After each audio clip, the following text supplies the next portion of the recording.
Now the next example here, everyone. Now,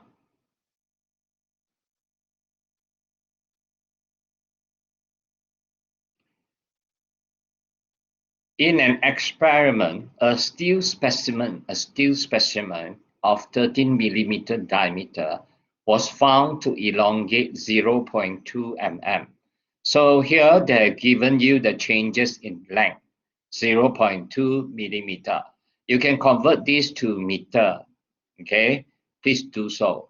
In a 200 mm gauge length, okay? In a 200 mm gauge or gauge length, okay? So you can also convert this to meter. If you convert this to meter, you have to convert this to meter as well. So when you look at the questions, they have given you the changes in length and the original length. Gauge length or gauge length here refers to original length. Okay, this means original length. So once, if the elongation or the changes in length and the original length is given, you can find out the direct strain. Direct strain, we know epsilon is equals to delta L over original L. So when it was subjected to a tensile force of 26.8 kilonewton, the force is given.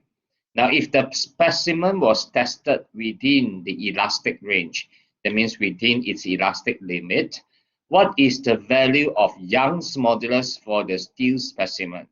So in this case, you have to find out the E value, the uppercase or the big E value of this question.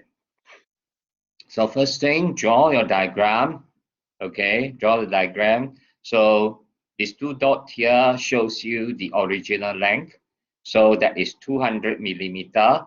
And then the delta L, both of these should be together.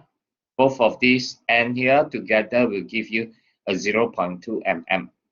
Okay, so the changes, this total change in length, this you can also call it as a total change in length. Okay, so first step, find the cross-sectional area of the rod. So remember, given here is diameter, it's not the radius. If you want to use pi r square, make sure you divide this by 2 first. Okay, so find out the cross-sectional area, write down the formula for the area. You can use pi r square, you can use pi r square.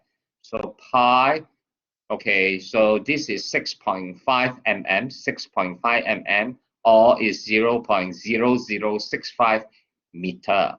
Okay, so I've converted this to meter first, then divide by 2. So that is why I got this radius here. Then power 2, you will be able to find out your area, the cross-sectional area in meter square.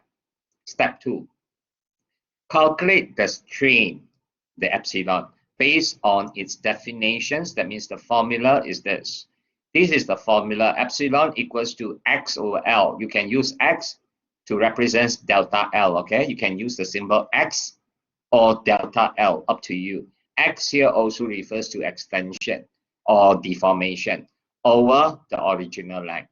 So you put in the original value. It can be in millimeter or meter also, is not a problem. But then if you put this as millimeter, make sure this is millimeter. If you use this as meter, then make sure this is meter as well. So it will give you a value of 0.001 without units. Without units. Step 3. Now, once you have found out the strain, find out the stress. So we know that the force given is 26.8 kilonewton tensile force. Okay, so we have the stress sigma is equal to force over area. So I didn't write down the formula. You have to write down the formula, okay? You have to write down the formula. I didn't write down the formula. So it will be force, this is the force over the area. The force over the area. This will give you the direct stress of 202 meganewton per meter square. Then part 4. Now you can find your Young's modulus. Remember the formula, okay? Remember the formula. So the formula of Young's modulus is sigma, the direct stress, over direct strain. So your direct stress is 202, see? So it is mega, so must times with 10 to the power of 6. Your strain without any units, so don't worry. So you can just pick up this value here, put here. So you will get your Young's modulus as 202 gigapascal. Here you got 201.9. So when you round it up, this value here, you get 202 as well. Okay? So this is the next example. So we will go to the next example after this.